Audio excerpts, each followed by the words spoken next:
Men wanted for hazardous journey. Small wages. Bitter cold. Long months of complete darkness. Constant danger. Safe return? Doubtful. Honor and recognition in case of success.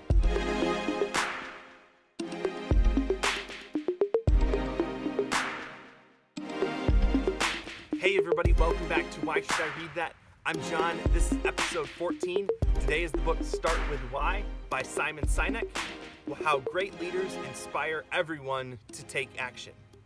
And this book is all about what Sinek calls the golden circle. How people move from why to the how to the what, which is really countercultural. Many times we're manipulated into doing things that are simply the what. And we never even get into the why, the real base motivations that people have.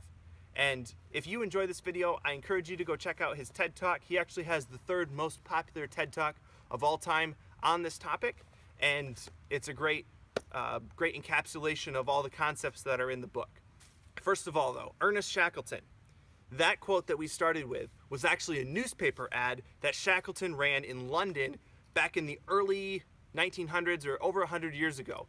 And they were going to explore Antarctica. And he attracted people because of that ad. He attracted people that were overcomers, that wanted the long odds. And when they were shipwrecked, not a single one of them perished, even though they had to travel across the frozen wasteland. I think it was over the ice flows in the sea, something like 800 miles to Elephant Island to get back to safety. Not a single one of them perished because they were all connected by their joint desire to overcome. And that's phenomenal. It's exciting. I guarantee you no one could pay any amount of money to make someone go through that. But since they volunteered, they knew their why. And God has actually designed us to be this way. We're biologically engineered in order to respond to that. In Proverbs 29:18, it says, without vision, the people perish. Sinek talks a lot about our limbic system in our brains, how our right brain functions as the motivation for a lot of things. People can't always put into words why they do what they do. But when they know why, they're able to endure almost any how.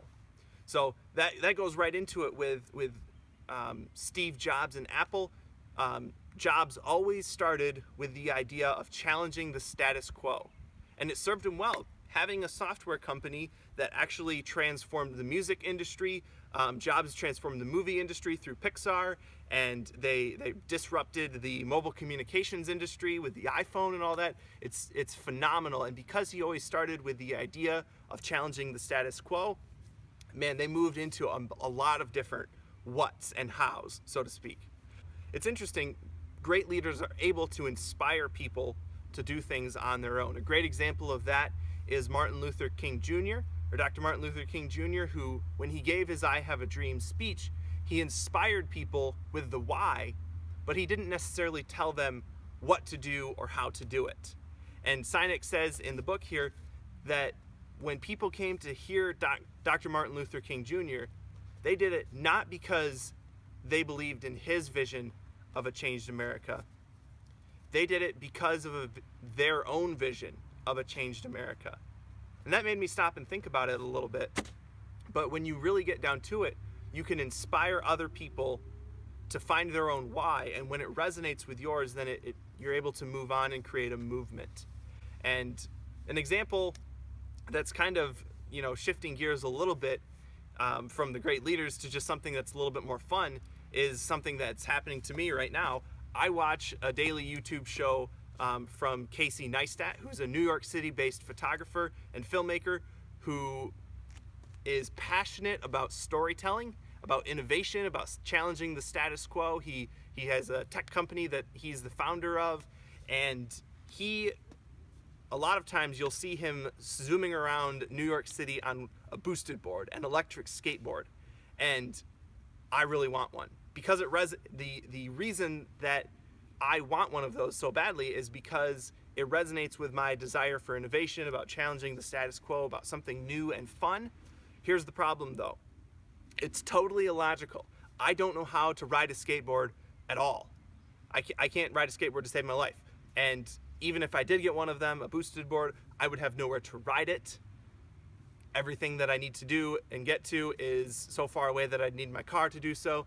And so it's just totally illogical, but because of the why, it motivates me to at least desire something that's probably not going to happen anytime soon.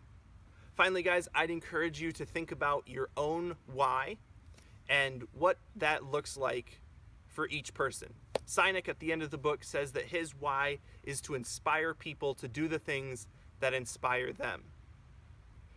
One of mine, I'm still working on all of the finalizing details and all that, but part of it, I feel God is calling me to inspire and motivate people to live to their potential. In John 10:10, where he says, "The thief comes only to kill and to destroy, but I have come that they may have life and have it to the full."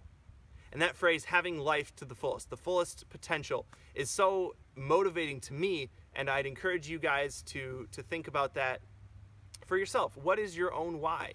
And if you're going through something that you might not like, maybe it's school, maybe it's a job or something like that, ask yourself why it is you do what you do. And I guarantee you that puts the what you have to do and the how you have to do it in a different perspective when you have the why in alignment. So thank you so much for watching, guys. I'll catch you next week for episode 15 or 16, whatever it is. Seth Godin, the book Tribes. It's a great book. I'm looking forward to it. Thanks for watching. Catch you later.